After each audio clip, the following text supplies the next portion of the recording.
Good afternoon. Glad everybody's here. Oh, you're laughing at my slides. Like I said, I'm Robert Bradley. I work with the Groundwater Technical Assistance Department at the Water Development Board. And today I'll be talking about the nuts and bolts of groundwater management plans. I would offer an extra 10 bonus points on your review if you sat in the first two rows, but I don't think that may be worth it because I have no place to put 10 extra points on a review. And today I'll be talking culinary nuts and not botanical nuts, so keep that in mind. And so,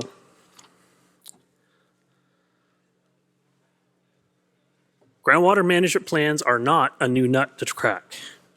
In 1949, the Underground Water Conservation District Act required comprehensive plans.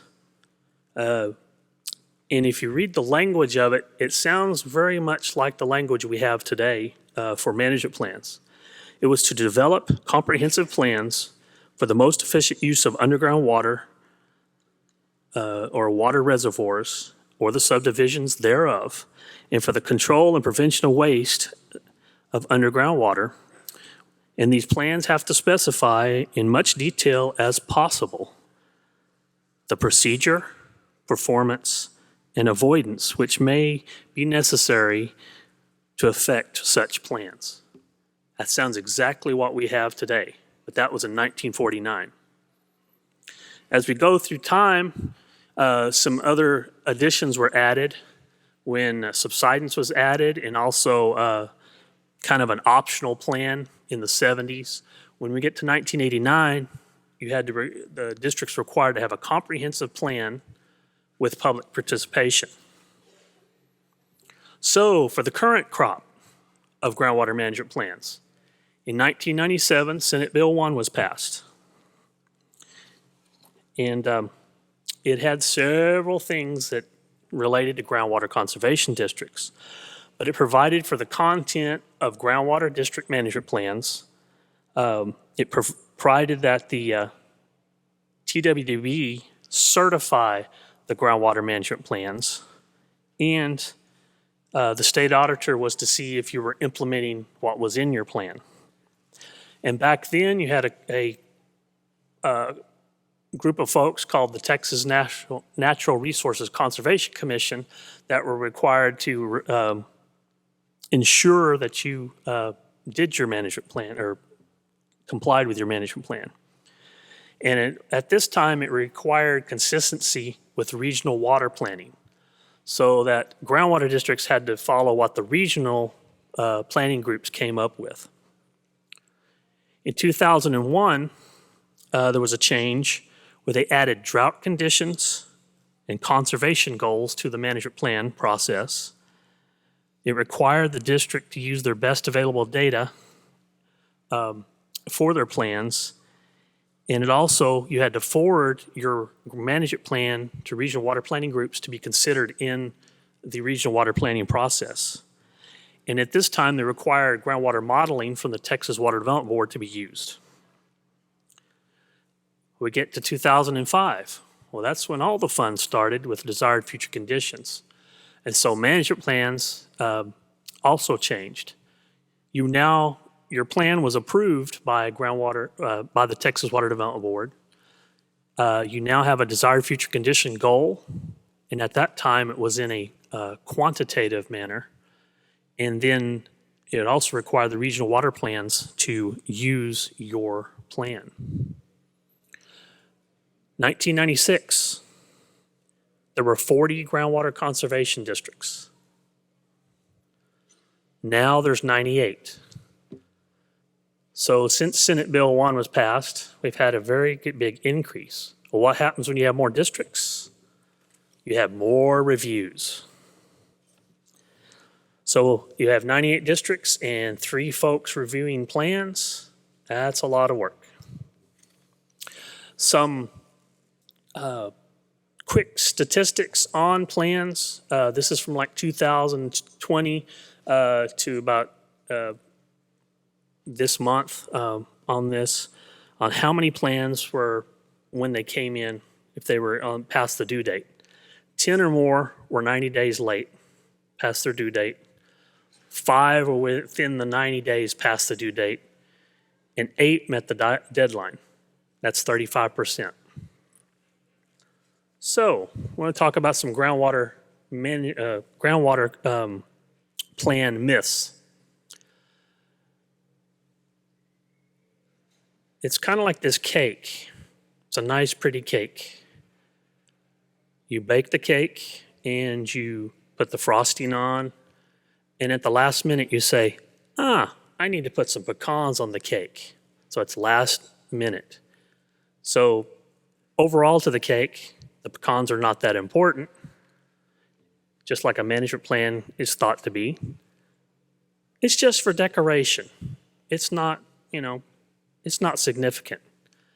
And our favorite, we can do that at the last minute. Management plans should be your highest importance. If you're a new district, you have to pass your management plan before you have rules. Your management plan is the basis of everything that you do, and it should be thoughtfully planned. But relax, everything can be smooth. You have the peanuts, which are your management plan. You have the peanut butter, which is how your management plan becomes how you regulate and manage the groundwater in your district.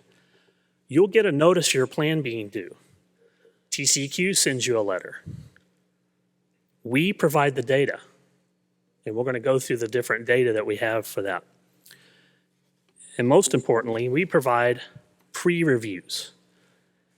And we give you recommendation reports, and they both have two components. One are the recommended items that have to be done to make the plan administrative complete, and then there's optional items. Sometimes folks kind of focus on the optional items and say, why is this still on my report? But no, focus on the required items to get to administrative completeness. Kind of this is a minimum timeline to get your plan in. 9 months out, about that time, you should receive a letter from the TCQ saying your plan's due. You'll be getting information from the Texas Water Development Board. 6 to 9 months, you'll get notification from us, and you'll get your data packets if we have everything ready. And then 6 to 3 months out, this is what we want you to do. Send in a well-written, proofread, formatted, following the checklist and guidelines, draft plan for review. Does everybody have that? And so 3 months out, we want you have to adopt the plan at a public hearing. 2 months out, you should have sent that plan into us, and then we have 60 days to deem that plan administratively complete. And once you're through the process, you get a cool certificate. But there is a recipe for a successful groundwater management plan. Follow the TWDB guidelines and TWDB checklist. Use the most recent data. We send it to you, we provide it to you. And proofread your plan. Pretend you're going to submit this as your senior paper in high school to your English teacher, and you want an A+. Please review your plans. Sometimes we get them in, and there's spelling errors and other errors that could be quickly and easily fixed before you send in the plan. So please, proofread your plan. You are the primary editors of your plan. So we provide data to you. We provide the historical water use from the most recent state water plan, or from our water use survey, surface water supply, demands and needs and strategies from the most recent state water plan. We also provide a modeling report that is a water budget using our groundwater availability models that give you several factors such as the recharge to your aquifers, the flow between aquifers, and the flow out of the district. You will also be provided a report of your model available groundwater.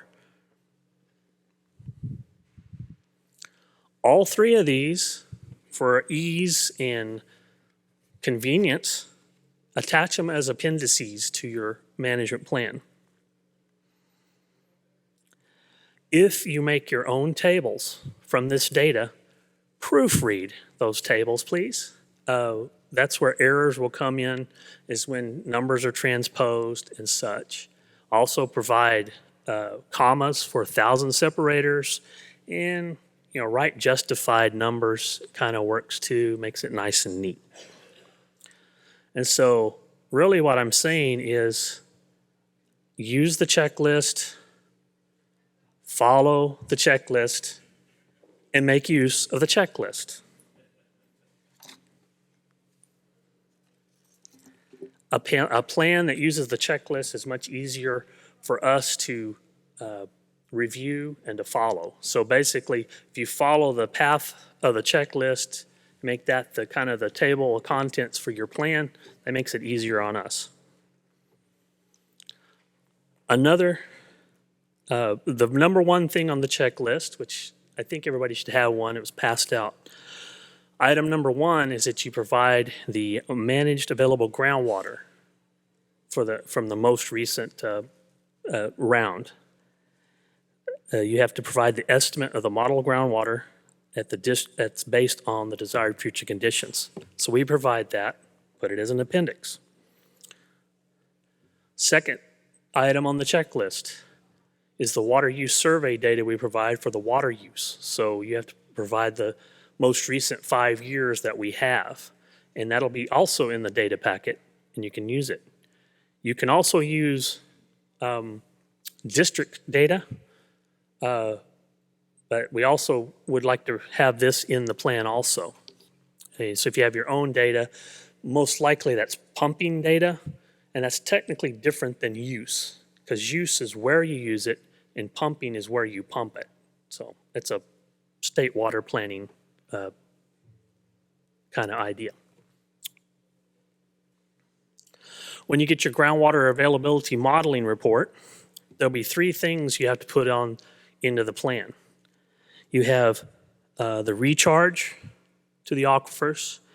You have for all the aquifers, the annual volume of water that flows or discharges to surface water bodies.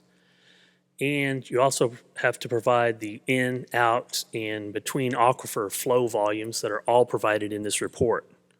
They've started providing this cartoon in the model available groundwater report, in the management plan reports, so you can kind of visualize what you're looking at. We also provide the projected surface water use, and it's also from the most recent state water plan. We also provide the water demands that are required for your plan, and water supply needs and water management strategies. I have a quote here from a famous person, he's being anonymous, that they considered the water needs and the water management strategies. Said, yep, we considered them. We are actually looking for more in this on our management plans. We want consideration. And consideration means, a thoughtful thinking of it, thinking it over. We actually provide a small write-up kind of to prompt you on what you need to put in there for consideration, and not just the number and say, look at the appendix. You need to discuss the needs in the districts and discuss the strategies. And it's probably pretty good to look at those, because those may be items that you haven't looked at, but there may be a project that's going into your district that you need to consider in this plan.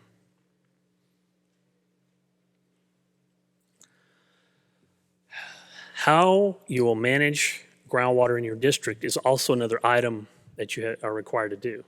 This is up to you. You just make a write-up, tells you how you're going to manage, how your board will govern it, any items that you think you need to put in there to make it a successful management plan, but give details. So another section that's required is you have to have actions, procedures, performance, and avoidance. This has kind of been a boilerplate part of the management plans, but you provide this language saying, this is what we're going to do, this is how we're going to do it, this is how we're going to measure how we do it, and then how we're going to avoid not doing it, right? One thing in this one you have to understand is you need to provide a link to your rules in your plan or a hard copy or as an appendix to your plan. Because part of this one is you have to provide your rules as part of this.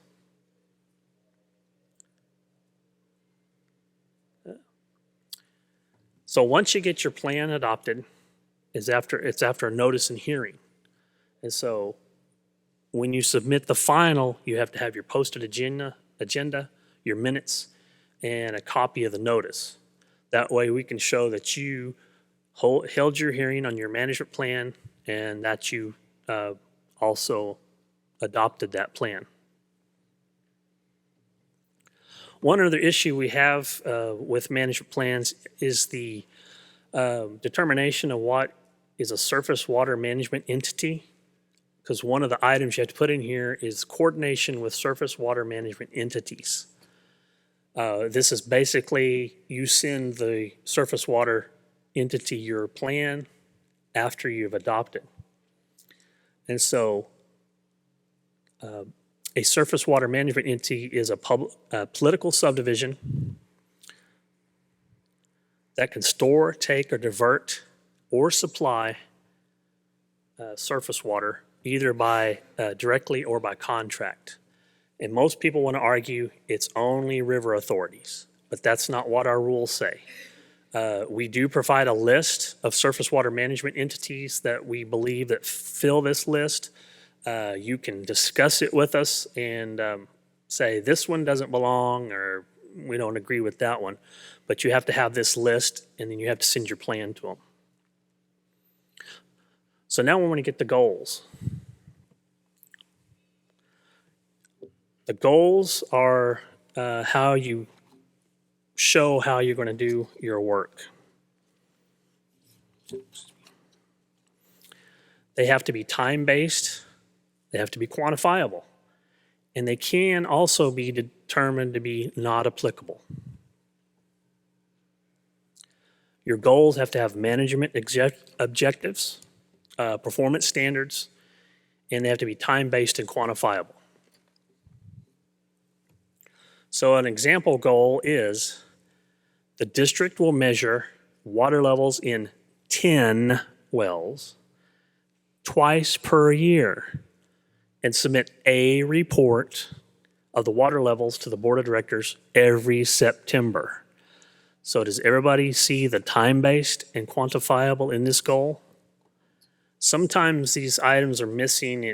It's kind of squishy, like you will summarize or such, but it'd be very good if you specifically say a water level, 10 water levels, twice per year.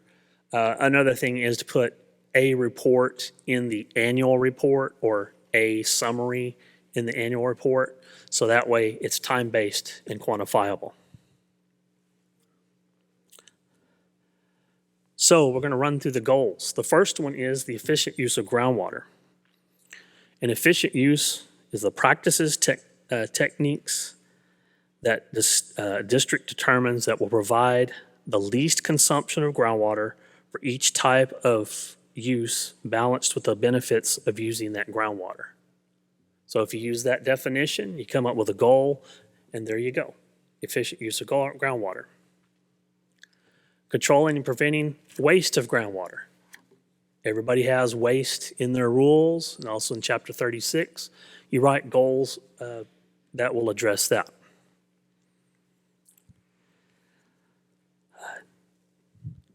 The next one is controlling and preventing subsidence. A lot of y'all will put not applicable. That's fine. It's not applicable because we do not have subsidence. However, now we have a report that was done by LRE Water on the subsidence of Texas, and it's on our website, and we're now wanting you to look at that report and determining if you have, low, medium, high risk of subsidence, and writing that up, and then saying if you have low risk, it's not applicable because we have a low risk of subsidence. That's one of the things we've been looking for. Another goal is addressing conjunctive surface water management issues. And those are the issues that when you use groundwater and surface water conjunctively, right? And sometimes people will say, there's no surface water in my district, and they'll put it as a not applicable goal. But then you also go to regional water planning group meetings. Well, one of the easy ways to make that applicable is to say, I will attend, your regional water planning group meetings, and will, 80% of the time or whatever goal you want to set for that. That's an easy way to get that goal done. Addressing drought conditions. You address it how you want. We usually recommend that you point to our drought page on the water data for Texas, and so that it's in your plan so somebody could go to that site. These 5 goals here: conservation, recharge enhancement, rainwater harvesting, precipitation enhancement, and brush control, can be non-applicable, but these are easier to make non-applicable than the rest of the goals. These in statutes say where appropriate and cost-effective. So all you have to do to make these not applicable is say it's not cost-effective or it's not applicable, because that's called out in statute. But you go through all these and determine which ones apply to your district. And of course, the big one is addressing the desired future conditions as you established them, in your joint planning process. This one goal is very interesting sometimes because of several districts will try to use a model available groundwater goal as a desired future condition goal. And what I mean by that is you need to address the desired future condition first, and then you can have another goal addressing, if you're meeting your modeled available groundwater. And we're looking at these kind of in that way where we want you to look at the condition first, if y'all can understand. There's a few bolts you have to consider. You have to update your plan once you receive your model available groundwater within 2 years, or a lightning bolt. If you miss that deadline, or if you also don't get your plan in time, you get a late letter from the Texas Commission on Environmental Quality. Some other issues you need to look out for is adopting a final without a pre-review. Sometimes this happens. You say, I need to make my deadline. I need to send it in. We have the hearing. It gets in. It's not administratively complete. Another issue is not posting properly. You need to post just like you do for hearings in your rules. Another issue that can come up is if it's not administratively complete, when you send it in, we can reject it. Say it is not administratively complete. But that's not the worst thing in the world, because you get 180 days to do your plan. All right? So yes, it's bad to get a bad letter saying your plan's no good, resubmit, but you get more time to get it done. When you make it through the whole process, you get a cool certificate. All right? And I think that's it, because I think we're going to have more time for questions. So I'm Robert Bradley, and Stephen Allen, who's on here, He's back there in the green hat. He can answer all your questions.